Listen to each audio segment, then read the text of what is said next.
Avant de commencer cette vidéo, il faut que je récapitule un petit peu la situation. Ça fait maintenant plusieurs mois que je vis ici en Malaisie, un pays situé à plus de 10 000 km de la France, en Asie du Sud. Alors au début, je pensais vraiment vous raconter mon arrivée en Malaisie, la semaine de quarantaine que j'ai dû faire, les anecdotes que j'avais pu rencontrer au cours de mon voyage, mais au final, j'ai assez peu d'images de tout ça et pour être honnête, c'est pas la partie la plus intéressante.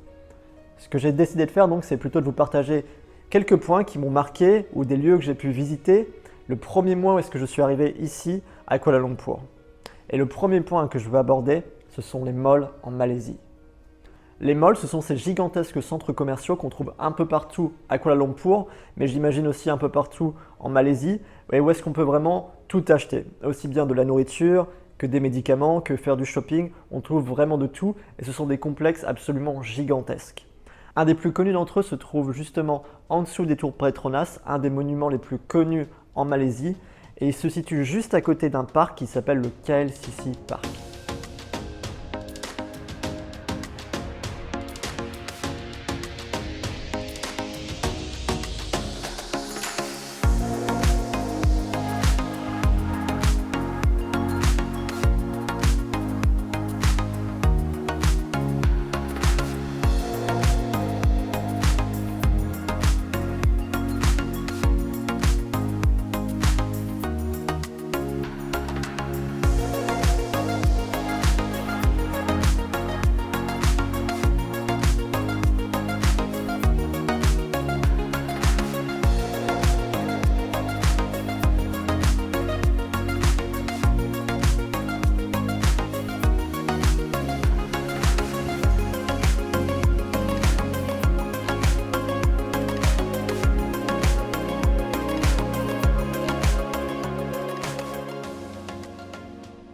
A noter qu'à chaque gros événement, comme le Nouvel An chinois, toutes les décorations changent et un des plus beaux à voir selon moi, c'est Pavilion à Bukit Bintang.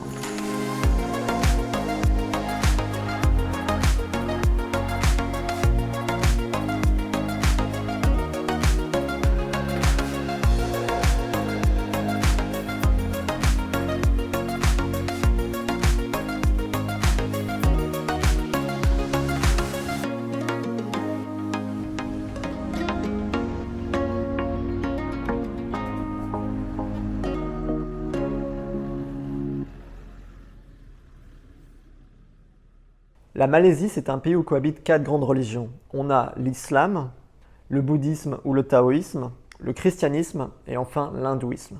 Il est donc pas rare en se promenant dans les grandes villes et aussi dans les plus petites villes de trouver des temples ou des lieux de culte pour pratiquer ces religions-là.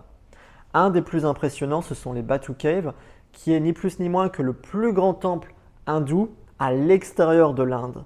C'est un temple qui est creusé à l'intérieur de la roche et qui est gardé par une statue de 43 mètres de haut représentant Murugan, le dieu de l'armée céleste.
La Malaisie, c'est vraiment un pays qui est tourné vers le tourisme et qui a beaucoup souffert à cause du Covid parce que le pays était complètement fermé pendant plusieurs mois. Et autant la quarantaine, c'était pas la meilleure expérience que j'ai vécue, autant les hôtels que j'ai pu tester à Kuala Lumpur après sont vraiment excellents. Et je me devais de rendre hommage à un des hôtels qui m'a très bien accueilli, qui s'appelle l'Element Hotel à Kuala Lumpur, à KLCC. Et je vous montre tout de suite quelques images du petit déjeuner qu'il propose qui est juste gargantuesque.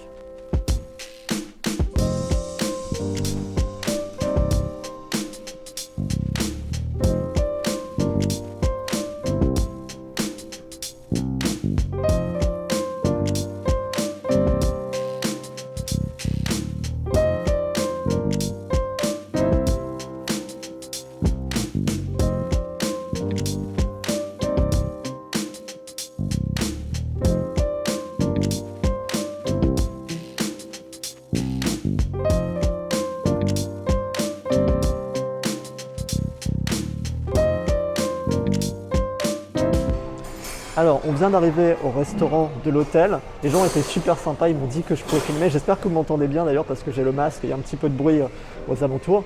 Ce qui est drôle, c'est que dès que j'ai dit que j'allais filmer, la personne m'a dit est-ce que vous êtes sûr que vous voulez filmer maintenant parce que c'est un petit peu le bordel. Et juste après, elle est partie ranger quelques plats, bien les remettre en ordre, bien remettre les fruits à leur place parce qu'ici tout est vraiment très précis et très minutieux. Donc, je vais vous montrer tout ce qu'on peut trouver comme nourriture à Kuala Lumpur dans un hôtel 4 étoiles. Vous allez voir qu'il y a beaucoup de choses qu'on ne connaît pas. Et puis voilà, allez, je vous prends avec moi.